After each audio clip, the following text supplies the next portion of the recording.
शिकायतकर्ता और आईओ को क्रॉस करने के समय क्रॉस के उन सिद्धांतों का पालन अवश्य करना चाहिए जो सुप्रीम कोर्ट ने बताए हुए हैं। इससे डिफेंस काउंसिल को एक तो फाइनल आर्गुमेंट्स के समय बहुत बड़ी सहायता मिलती है और डिफेंस काउंसिल का कॉन्फिडेंस भी ऊंचा रहता है। प्रोसिक्यूशन लाचार हो जाता है और इससे आरोपी को बरी होने में बड़ी सहायता मिलती है। आज हम आपको सुप्रीम कोर्ट के नियमानुसार केस के आईओ को क्रॉस एग्जामिनेशन के द्वारा नष्ट करने का एक उदाहरण दिखाते हैं, जिसमें सजा के नजदीक पहुंचे हुए आरोपी को बरी करवाना आसान हो गया था। प्रोसिक्यूशन स्टोरी के अनुसार मृतक की लाश के पास खड़े होकर 8 जनवरी 2023 को उसके भाई ने तहरीर दी थी कि आज शाम 5 बजे मैंने अपने भाई सुरेश को 50,000 रुपया घर में रखने के लिए दिया था। तभी सुरेश के 4 दोस्त संजय, राहुल, रमेश और सलीम आए थे और वे सुरेश को अपने साथ ले गए थे। शाम 7:30 बजे हमें फोन आया कि सुरेश बिंदापुर में मरा पड़ा हुआ है। मैं वहां आया और देखा तो सुरेश सड़क पर औंधा पड़ा हुआ था। उसे एक गोली कमर में दाएं और एक कमर के बीच में लगी हुई थी। मेरे भाई को उसके उपरोक्त 4 दोस्तों ने मार दिया है। पुलिस ने वहां से अपनी कार्रवाई 8, सवा 8 बजे के आसपास शुरू कर दी थी। मौके से एक जिंदा कारतूस, 4 खोखे जब्त किए गए थे। लाश को पंचनामा के बाद पोस्टमार्टम के लिए भेज दिया गया था। पंचनामा लगभग 9 बजे के आसपास किया गया था रात को और पोस्टमार्टम के बाद पोस्टमार्टम रिपोर्ट रात को लगभग 10:30 बजे तक मिल चुकी थी। एक गोली मृतक के मुंह में दाएं से बाएं मारी गई थी। कमर में एक गोली बाएं से घुसकर दाएं निकल गई थी और एक पीठ के बीच में मारी गई थी। पीएम रिपोर्ट से मर्डर कंफर्म होने पर रात को 11:30 बजे पुलिस ने एफआईआर दर्ज कर ली थी। अगले दिन मुखबिर खास की खबर पर पुलिस ने हमारे क्लाइंट संजय को गिरफ्तार कर लिया। उससे एक पिस्टल, एक मोटरसाइकिल और एक मोबाइल फोन जब्त कर लिया। पुलिस के अनुसार उसने यह सब कुछ एक कूड़ाघर के पीछे छिपाए हुए थे। यहाँ जब्त पिस्तौल पर आरोपी के फिंगरप्रिंट्स प्राप्त करने के लिए उसे एफएसएल में पुलिस ने भिजवा दिया।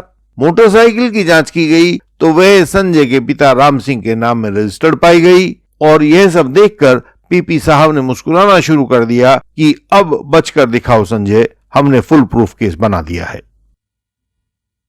रेगुलर कोर्ट प्रैक्टिस करने वाले एडवोकेट जानते हैं कि पुलिस जिस आरोपी को पक्की सजा करवाना चाहती है उसके द्वारा सेक्शन 27 इंडियन एविडेंस एक्ट की डिस्कवरी करवा देती है।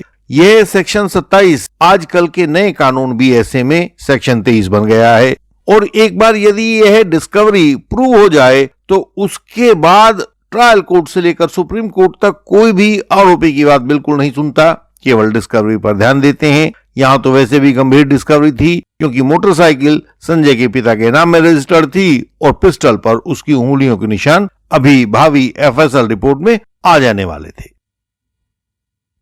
हमने जब फाइल को बहुत बारीकी से देखा था तो हमने देखा कि आईओ ने इसमें एक कानूनी उत्पात मचाया हुआ था। पहली बात तो उसने एफआईआर से पहले ही बहुत सारा इन्वेस्टिगेशन कर लिया था।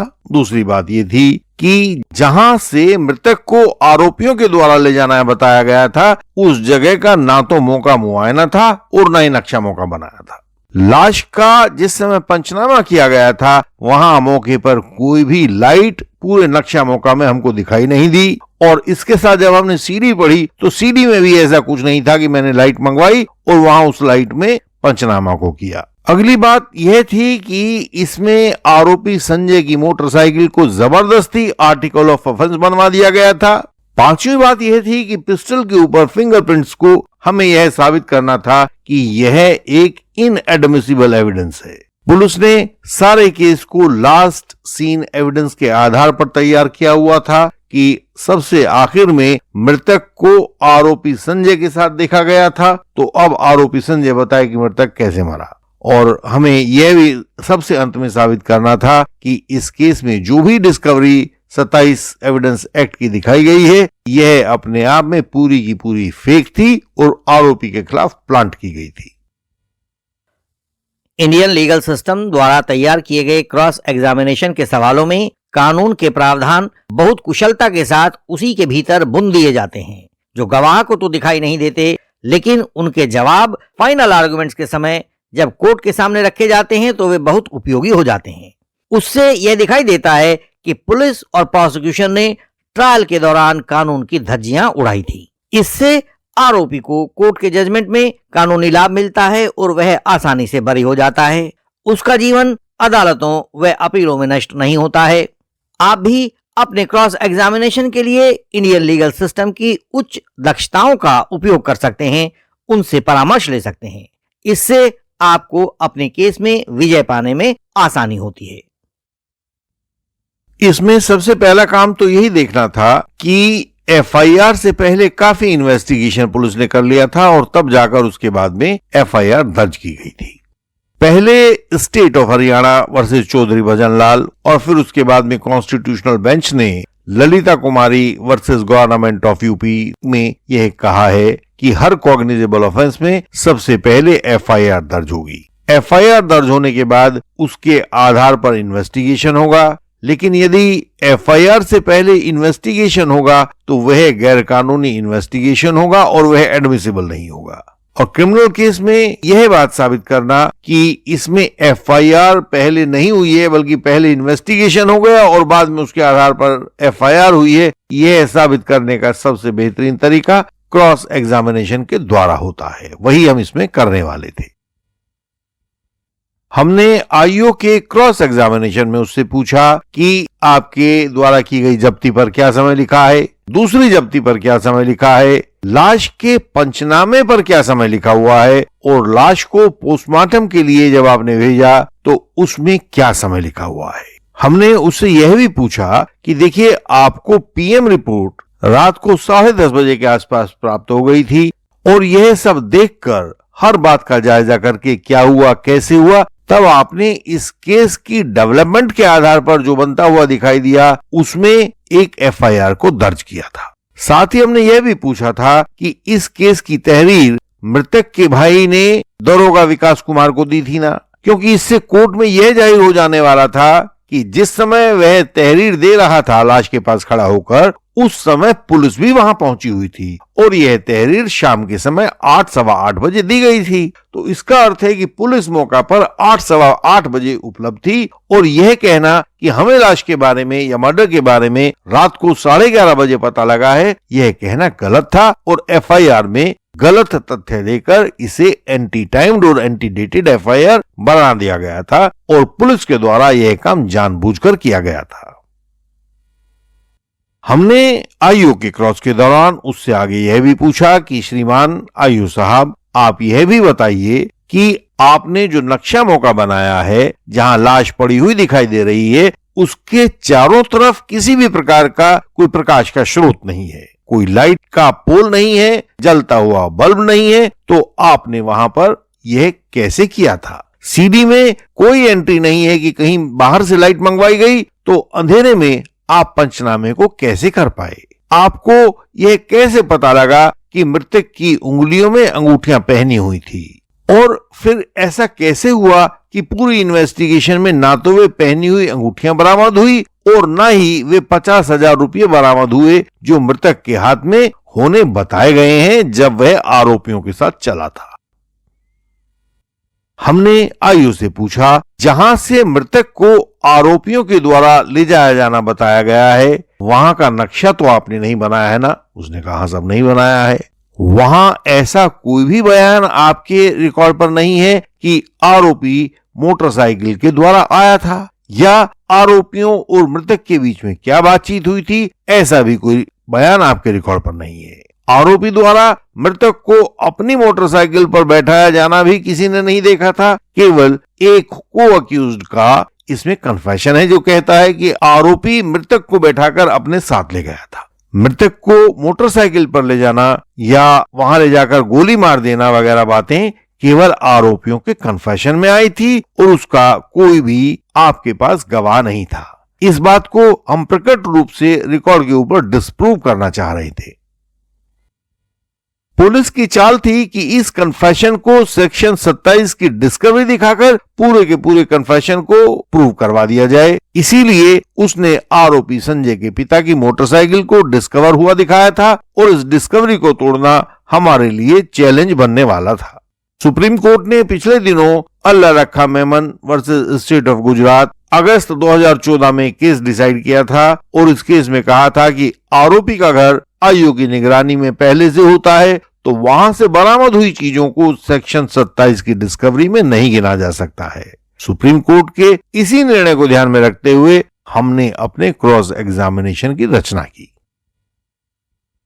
यहां भी आरोपी संजय के पिता की मोटरसाइकिल घर में खड़ी हुई चीज थी। आरोपी को उसे छिपाने की जरूरत नहीं थी तो उसके बारे में सेक्शन 27 की डिस्कवरी का आयोजन करना और उसे कूड़ा घर के पीछे से रिकवर हुआ दिखाना यह सब बनावटी था जो पुलिस ने रचा था। आईओ के क्रॉस में हमने पूछा कि देखो कहीं जिक्र नहीं है कि उस मोटरसाइकिल को छिपाया गया था या उसे कपड़े से ढका गया था या पेड़ों के झुरमुट में से निकाला गया था। तो यूं खुले में मोटरसाइकिल को आसमान के नीचे खड़ा करने में तो चोरों को आमंत्रण देने वाली ही बात होती थी। हमने ये भी पूछा कि आरोपी ने मोटरसाइकिल को घर से निकालकर यूं कूड़ा घर के पीछे खड़ा कर देने से क्या लाभ पाया होगा, और आईओ ने कहा कि साहब मुझे तो नहीं लगता कुछ लाभ पाया होगा। यह भी आरोप था कि पिस्टल के ऊपर जिससे खून हुआ बताया गया है उस पिस्टल के ऊपर आरोपी के फिंगरप्रिंट्स थे और इन फिंगरप्रिंट्स को देखने के लिए उसने इस पिस्टल एफएसएल में भेजा भी था। तो हमने आईओ से पूछा कि देखो जब्ती पत्रक के मुताबिक आरोपी ही कूड़ा घर के पीछे से ये सारी चीजें उठाकर लाया था तो उसी के फिंगरप्रिंट्स इस पर होंगे और किसके मिलेंगे। इसके अलावा आरोपी, पिस्टल और आरोपी के फिंगरप्रिंट्स ये तो सब आपकी कस्टडी में एक ही वक्त में मौजूद थे ना। तो हम यही दिखाना चाह रहे थे कि पिस्टल पर आरोपी के फिंगरप्रिंट्स लेने की परिस्थितियां वहां पर मौजूद थी और ऐसे में इसे सेक्शन 27 की डिस्कवरी का भाग नहीं दिखाया जा सकता था। आखिर में पॉइंट आता है लास्ट सीन एविडेंस का। लास्ट सीन एविडेंस के अनुसार जिसके पास मृतक को देखा जाता है उसी से पूछा जाता है कि बताओ जब तुम्हारे साथ आखिर में मृतक को देखा गया था तो ये मरा कैसे। यही पॉइंट हमें तोड़ना था। आईओ से भी हमने पूछा कि देखो शिकायतकर्ता ने कहीं नहीं बताया कि आरोपी मोटरसाइकिल पर आया था, उसने क्या पहना हुआ था, आरोपी व मृतक के बीच में क्या बातें हुई थी, कोई तकरार हुई थी क्या, कोई पैसा मांगा था क्या, या शिकायतकर्ता ने मृतक को कहा हो कि जाने से पहले ये 50,000 रुपये तो यहीं घर पर छोड़ जाओ। क्योंकि कोई भी व्यक्ति पैसे लेकर और इतनी बड़ी रकम लेकर घर से बाहर जाए तो घर वाले उसको यही कहते हैं कि भाई पैसे घर पर रख जाओ। हमने आईओ से कहा कि क्या शिकायतकर्ता ने आरोपी से वे पैसे घर पर रखकर जाने के लिए कहा था। हम वास्तव में कोर्ट में दिखाना चाह रहे थे कि घटनाओं के सामान्य प्रवाह में जो होना चाहिए था शिकायतकर्ता ने उनमें से किसी बात पर बयान नहीं दिया था। यानी कि शिकायतकर्ता एक फर्जी तैयार किया हुआ गवाह है और उसकी शिकायत तहरीर अपने आप में एक फर्जी बयान है। हमने आईओ से आगे पूछा कि यदि मृतक अपने निवास स्थान के एरिया में आरोपी की मोटरसाइकिल पर कई किलोमीटर तक बैठा रहा और पूरे रास्ते में उसे किसी भी गवाह ने नहीं देखा तो ऐसा कैसे हुआ होगा। यह सवाल पूरे प्रोसिक्यूशन की पोल खोल देने के लिए जरूरी था। आपका क्रॉस भी सदैव मौलिक होना चाहिए। सवाल ऐसे हों कि गवाह पहले से सोच ना सके, चाहे वह पुलिस आईओ की तरह एक अनुभवी गवाह ही क्यों ना हो। इन्हीं मौलिक सवालों से बरी होना आपके आरोपी के लिए आसान हो जाता है क्योंकि रूटीन सवालों से तो जज लोग भी उबे हुए रहते हैं। मौलिक क्रॉस एग्जामिनेशन के लिए इंडियन लीगल सिस्टम की सहायता लें। असंख्य केसेस में क्रॉस एग्जामिनेशन करने से हमारी टीम का अनुभव बहुत व्यापक व विस्तृत होता है। हमारे सवालों में लॉ, साइकोलॉजी, लॉजिक और लैंग्वेज को आपस में बुनकर एक गहन जाल बनाया जाता है जिससे हर झूठा व मक्कार गवाह उसमें आकर फंस जाता है।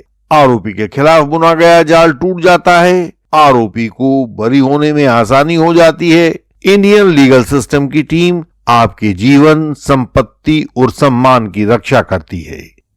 हमारा ध्येय है कि किसी पर झूठा आरोप ना लगे तो हम उसको बचा पाएं। इसलिए हम अपने हर मेंबर को हर मुमकिन कानूनी सहायता देते हैं, उसका क्रॉस एग्जामिनेशन तैयार करते हैं, इंटेंसिव कंसल्टेशन देते हैं, 138 NI एक्ट की बात को समझाते हैं। सिविल हो या क्रिमिनल हो, हर केस में हम आपकी मदद करते हैं। आप भी हमारे व्हाट्सएप नंबर पर हमें मैसेज भेजकर मेंबर बनने का तरीका जान सकते हैं। अपने केस के विजेता बनने के लिए, बेहतरीन एडवोकेट बनने के लिए आप इंडियन लीगल सिस्टम की सहायता ले सकते हैं। हमारी वेबसाइट पर सारी जानकारी आपको अपनी सरल भाषा में प्राप्त होगी। आप वेबसाइट को देखें और अध्ययन करें। लाइक, शेयर, सब्सक्राइब करें, बेल आइकन को प्रेस करें। हम अगली वीडियो में फिर मिलेंगे। प्रणाम।